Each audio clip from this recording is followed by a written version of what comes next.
Hello students, मैं BP Singh आज आपके लिए लीजेंडर पॉलिनोमियल्स एंड फंक्शन का लेक्चर सेकंड लेके आया हूं।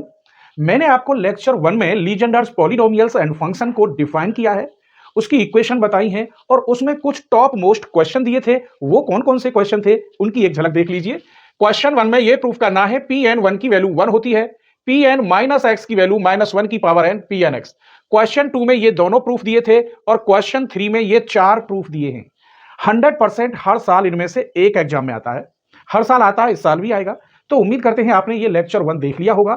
आज लेक्चर 2 में मैं आपको 100% इंपॉर्टेंट एक आर्टिकल प्रूफ कराने वाला हूं और लेक्चर 3 में कौन कौन से टॉप मोस्ट क्वेश्चन दूंगा उनकी भी लास्ट में एक झलक जरूर दिखाऊंगा। उम्मीद करता हूं आपने लेक्चर 1 देख लिया होगा और ये डिफरेंशियल इक्वेशन 4th सेमेस्टर में है, ये चल रही है और आपने मेरे सारे लेक्चर देखे होंगे।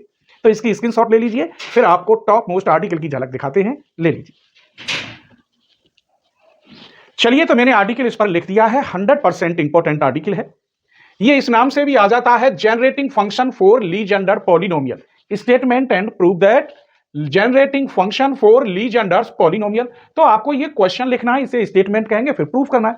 या ये इस प्रकार आ सकता है, to show that P N X is the coefficient of Z की power N in the expression in ascending power of 1 minus 2 Z x plus Z square की पावर माइनस हाफ। ये इस प्रकार भी आ सकता है, so that 1 minus 2 Z x plus Z square की power minus half sigma N equal 0 से इंफिनिटी जेड की power N P N x mod x is less than and equal 1 जबकि mod Z is less than 1। Her writer की book में है long question, अकेला single 10 number का आता है। पूरी किताब में थे जितने क्वेश्चन आएंगे और ये अकेला आ गया तो अकेला ही इस पूरे चैप्टर पर भारी पड़ जाता है। तो चलिए सॉल्यूशन करते हैं। We have 1 minus 2 Z x plus Z square की पावर माइनस हाफ।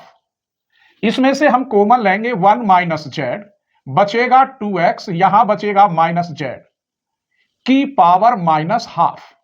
अब इसको बाइनोमियल थ्योरम से खोलना है, वो मैं यहां बता रहा हूं। 1 प्लस एक्स की पावर n को जब आप खोलते हैं तो 1 plus n x plus n minus 1 upon factorial 2 into x square. जानते हैं इतना, आगे एक टर्म और आप खोल लेना। इसमें हम क्या करते हैं, पुट n की जगह पर माइनस हाफ और x बराबर माइनस एक्स, क्योंकि ये टर्म भी माइनस में है और यहां भी माइनस हाफ है। तो क्या बनेगा, तो ये बन गया 1 माइनस एक्स की पावर कितना, माइनस हाफ। दिखाई ना दे रहा हो तो 1 माइनस एक्स की पावर माइनस हाफ ब्रैकेट में यहां रखेंगे, n की जगह पर रखेंगे -1/2 और x की जगह पर माइनस एक्स, यहां -1/2, यहां माइनस के 3/2 अपॉन फैक्टोरियल 2 और माइनस एक्स का होल स्क्वायर। सरल कर लीजिए, 1 प्लस के 1/2 into x, minus minus plus हो जाएगा 1 इंटू 3 अपॉन 2 दूनी 4 दूनी 8, 8 हो गई, 2 2 जा 4 2 जा 8। उसे ऐसे लिख सकते हैं 2 इंटू 4 और ये प्लस का हो गया एक्स स्क्वायर। इस हिसाब से इसको हम एक्सपेंड करेंगे, हर बात समझ में आनी चाहिए। तो इसे हम जब एक्सपेंड करेंगे तो ये हो गया 1 प्लस के 1/2, एक्स की जगह पर यहां देखो मैंने जेड लिख दिया है, इस x की जगह पर यहां क्या आएगा, एक तो z आएगा और 2x माइनस जेड का होल स्क्वायर, फिर प्लस इसकी जगह पर 1 इंटू 3 अपॉन 2 इंटू 4, यहां आएगा Z square 2x minus Z का whole square plus 1 into 3 into 5 हो जाएगा 2 इंटू 4 इंटू 6 जेड का क्यू 2x माइनस जेड का क्यू डॉट डॉट। ऐसे ही हम लिखेंगे, कहां तक लिखेंगे मेरे बच्चों, 1 3 5 डॉट डॉट कितना होता है इसका 2n माइनस 1, यहां 2 4 6 कितना होता है 2n, जेड की पावर n, यहां 2x माइनस जेड की पावर n। कोई शक, इससे पहले एक टर्म भी होना चाहिए, वो लिख दूं। तो यहां n की जगह पर n माइनस 1 करोगे तो 2n माइनस 3, यहां n माइनस 1 करोगे तो 2n माइनस 2, यहां n माइनस 1, यहां n माइनस 1। तो इससे जो पहला टर्म होगा वो होगा 1 3 5 dot dot 2n minus 3 upon 2 4 6 dot dot 2n minus 2, Z की power n minus 1, 2x minus Z की पावर n माइनस 1 प्लस। इससे भी एक पहला टर्म और हो जाएगा, वो क्या होगा, यहां n माइनस 1 रखोगे तो 2n माइनस 5 हो जाएगा। तो यहां लिखे देता हूं डॉट डॉट ये डॉट डॉट, तो यहां 1 3 5 कितना 2n-5 अपॉन 2 4 6, यहां हो जाएगा 2n-4 जेड की power n-2, 2x minus Z की पावर n-2। दोबारा समझ लीजिए, एक एक पॉइंट क्लियर करूंगा मेरे बच्चों, क्योंकि ये टिपिकल आर्टिकल है, कॉलेज में से कोई प्रूफ नहीं करा था, नहीं बहुत समय लगेगा। यहां n तक खोला, सबको पता है tn निकालना आता है ना, a plus n-1 into D. उससे इससे जो पहला टर्म होगा ये होगा, इससे भी पहला टर्म ये होगा, और ऐसे बहुत से टर्म होंगे। लेकिन मुझे इसके अंदर से z की पावर n का कोफिशिएंट, इसके अंदर से z की पावर n का कोफिशिएंट, इसके अंदर से z की पावर n का कोफिशिएंट। क्यों? क्योंकि यहां z की पावर n का कोफिशिएंट निकालना है। यही कह रहा है कि कोफिशिएंट ऑफ z की पावर n लेना है, किसमें? एक्सप्रेशन जो तुम कर रहे हो। तो कैसे लिखेंगे इसे? मान लीजिए आप a, अब हम लिखेंगे taking the coefficient of z की पावर n इन, किसमें से? इस वाली टर्म में से, 1 3 5 dot dot 2n-1 upon 2 4 6 dot dot 2n Z की power n 2x minus Z की पावर n। सबसे पहले यहां 1 बनाओ, क्योंकि ये मुझे खोलना होगा, तो यहीं से मैं हल कर रहा हूं, 2 बार तो लिख दूंगा। 1 3 5 dot dot 2n-1 2 4 6 dot dot 2n Z की पावर n 2x की पावर n, अगर कॉमन ले लें इसको, 1 माइनस जेड अपॉन 2x की पावर n।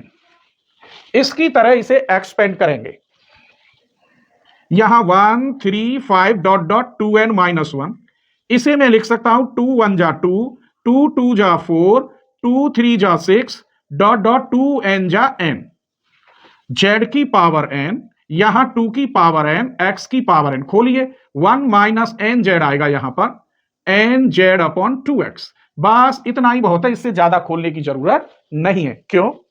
क्योंकि मुझे तो सिर्फ जेड की पावर n का कोफिशिएंट लेना है। यहां देखिए 1 3 5 डॉट डॉट 2n-1, 2 की मल्टीप्लाई कितनी बार है? n बार, इसका मतलब 2 की पावर n बाहर, यहां बचा 1 2 3 डॉट डॉट n, यहां 2 की पावर n x की पावर n, z की पावर n की इसमें मल्टीप्लाई करो तो z की पावर n, यहां करोगे तो z की पावर n+1 अपॉन 2x। लेकिन यह क्या लिख रहा है? टेकिंग द कोफिशिएंट z की पावर n, तो z की पावर n का कोफिशिएंट ये वाला होगा, यहां से लेंगे तो ये तो n+1 बन गया भाई, z की पावर n+1 है, मुझे चाहिए z की पावर n का कोफिशिएंट, तो इसका कोफिशिएंट ये वाला टर्म होगा। आइए यहां लिखे देता हूं 1 3 5 डॉट डॉट 2n-1 अपॉन, ये फैक्टोरियल n हो गया, आप जानते होंगे, और इससे इसको काट दीजिए, 2 की पावर n 2 की पावर n, यहां फैक्टोरियल n x की पावर n। सिर्फ इतना टर्म आया इस वाले एक्सपेंशन में, 1 3 5 2 की power 2n-1 upon factorial x की पावर n। इसे माने लेता हूं फर्स्ट। अब मुझे इससे पीछे चलेंगे, इसमें से देखना है z की पावर n का कोफिशिएंट, फिर मुझे इसमें से देखना है, तो 2 टर्म तक मैं देख लूंगा, तीसरे में सिमिलरली लिख दूंगा, या आप निकाल सकते हैं बहुत ही सिंपल वे से, या मैं ही निकाल दूंगा, आप स्क्रीनशॉट ले लीजिए, ये ऊपर से मैं साफ करूंगा तब आगे सॉल्व करूंगा, ठीक है। चलिए तो अब हम कोफिशिएंट लेंगे इस वाले टर्म में से, तो यही लिखेंगे again taking the coefficient of z की पावर n इन, किसमें से? 1 3 5 dot dot 2n-3 upon 2 4 6 dot dot 2n-4, यहां तक आए 2n-2, और z की power n-1 2x minus Z की पावर n-1, इसमें से लेना है, ठीक है। अब मैं यहां फिर 1 बनाना होगा, जैसे यहां ये कॉमन लिया था, इसको कॉमन लो, 1 3 5 dot dot 2n-3 upon 2 4 6 dot dot 2n-2, इसको कॉमन लेंगे तो 2x की पावर कितना आएगा? n-1, z की पावर n-1 यही रहने दो, क्या बचा इसकी जगह पर? 1 माइनस जेड अपॉन 2x की पावर n-1। कोई परेशानी नहीं। चलिए अब 1 3 5 dot dot 2n-3 upon 2 4 6 dot dot 2n-4। अब आप बताइए इससे अगला टर्म क्या होगा? यदि इसमें एक जोड़ दें तो यहां होगा 2n-1। इससे अगला क्या होगा? यहां 4 नहीं है, 2 है। इससे अगला टर्म होगा 2n। कहने का मतलब इससे पहला टर्म ये तो अगला टर्म ये होगा, इससे अगला टर्म ये। लेकिन मैं ऐसे कैसे कर सकता हूं? मुझे जब यहां 2n की मल्टीप्लाई करनी है तो 2n की ऊपर करेंगे और 2n-1 की नीचे करेंगे, इतना करना होगा। क्लियर? यहां से 2 की पावर, इसे ज्यों की त्यों रहने दो, z की पावर n-1, इसे खोल दीजिए 1 माइनस n-1z अपॉन 2x। जैसे यहां n आया था, यहां n की जगह पर n-1। अब इस वाले टर्म की इसमें मल्टीप्लाई कर दो, वो यहां जगह है। अब यहां कितना लिखूंगा मैं? 2n-1 तक, 1 3 5 डॉट डॉट कितना? 2n-1। इससे पहला टर्म यहां है ये 2n-3 इसके अंदर, लेकिन अब मुझे लिखने की जरूरत ही नहीं है, लास्ट का टर्म लिखते हैं। यहां भी कहां तक लिखूंगा? 2n तक, 2 4 6 कितना? 2n तक। यहां बचा आपका ये वाला 2n अपॉन 2n-1। यहां एक काम करो, ऐसे लिख दो 2 की पावर n-1 x की पावर n-1, और इसकी एक में मल्टीप्लाई करोगे तो ये आएगा n-1, और इसकी यहां करोगे तो पावर 1 से 1 कट जाएगी, तो यहां आएगा n-1 अपॉन 2x और z की पावर n। फिर समझ लीजिए, इसकी मल्टीप्लाई 1 में करोगे तो ये ज्यों की त्यों, इसकी मल्टीप्लाई इसमें करोगे पावर से एक कट जाएगी, यहां आएगा z की पावर n-1 अपॉन 2x, यही लिखा है। थोड़ा और सॉल्यूशन कर लेते हैं। ये ऊपर वाला हो गया आपका ज्यों की त्यों 1 3 5 डॉट डॉट 2n-1। इसे में सेव जैसे ये लिखा है, ये वाला लिखा है कितना? 2 की पावर n और फैक्टोरियल n, ऐसे। तो ये हो गया 2 की power n 1 2 dot dot n, यहां 2n अपॉन 2n-1, इसे लिखूंगा 2 की पावर n अपॉन 2, और x की पावर n-1। अभी एक लाइन और लिख दो यहां पर, -n-1 अपॉन 2x और z की पावर n। ये 2 की पावर n से ये कट गया, 1 3 5 dot dot 2n-1 factorial n, यहां 2n अपॉन 2n-1, यहां x की पावर n-1 अपॉन 2। अब इसका कोफिशिएंट ये है तो हम लेंगे नहीं इसका, तो हमें तो चाहिए z की पावर n का, तो z की पावर n का कोफिशिएंट ये और है भाई, इस टर्म की मल्टीप्लाई इस वाले टर्म में हो तो वो कहलाएगा z की पावर n का कोफिशिएंट। तो इसकी मल्टीप्लाई करेंगे, एक तो यहां माइनस आ जाएगा और यहां बचेगा n-1 अपॉन 2x। तो ये मैंने टोटल ले लिया taking the coefficient of z की पावर n। तो यहां माइनस आ गया, ये ले लिया, n-1 ये ले लिया, 2x ये, यहां तक हमारा सब आ ही गया था। अब एक काम करते हैं, आप इसकी स्क्रीनशॉट ले लीजिए, मैं थोड़ा सा और साफ करता हूं, ठीक है? चलिए तो आगे देखते हैं। तो यहां एक काम करते हैं, इस 2 से ये 2 कट जाएगा, एक तो यहां माइनस आया 1 3 5 2n-1 अपॉन फैक्टोरियल n, ये फैक्टोरियल n होता है। यहां बचेगा n और ये वाला n-1, यहां बचेगा 2 इंटू 2n-1, और यहां x ऊपर ले गए तो x की पावर n-2 ऊपर गया। ये आपका सेकंड हो गया। फर्स्ट ये रहा, सेकंड ये रहा। मैं इसको इसके नीचे लिखे देता हूं, ठीक है? यहां लिखे देता हूं तो दोनों दिखाई देंगे, मैं ऊपर साफ कर दूंगा। तो -1 3 5 2n-1 upon factorial n x, और यहां है n-1 upon 2 into 2n-1 x की पावर n-2। अब इसका कोफिशिएंट तौल लेना है, तो इसका जब 2 आपने दिखा दिए तो तीसरा सिमिलरली लिख सकते हैं, मैं समझाऊंगा कैसे। Similarly the coefficient of z की पावर n इन, किसमें से? इसमें से 1 3 5 dot dot 2n-5 upon 2 4 6 dot dot 2n-4 z की power n-2 2x minus z की पावर n-2। तो क्या आएगा? प्लस के बाद माइनस, फिर प्लस आएगा, और यही लिखा होगा 1 3 5 2n-1 अपॉन फैक्टोरियल n। क्यों? क्योंकि इसमें ये आया है तो इसमें भी आएगा। यहां एक टर्म था, यहां ये जुड़ गया, अब यहां इसके बाद 2 आए, 2 के बाद 4 आएंगे। कैसे? n-1 n-3 2 और n-3 4 टर्म आएंगे। यहां केवल 2 आया था, अब क्या आएगा? 2 × 4 और यहां 2n-1 एक और टर्म होगा 2n-3 और इसकी जगह पे आएगा n-4 डॉट डॉट। तो हमने ये भी ले लिया। अब इसको भी मैं नीचे नहीं, यही रहने देता हूं, दिखाई ना देगा फिर आपको। थर्ड, अब इन तीनों को एक जगह लिखना है। क्यों? क्योंकि हमें सभी से z की पावर n का कोफिशिएंट चाहिए।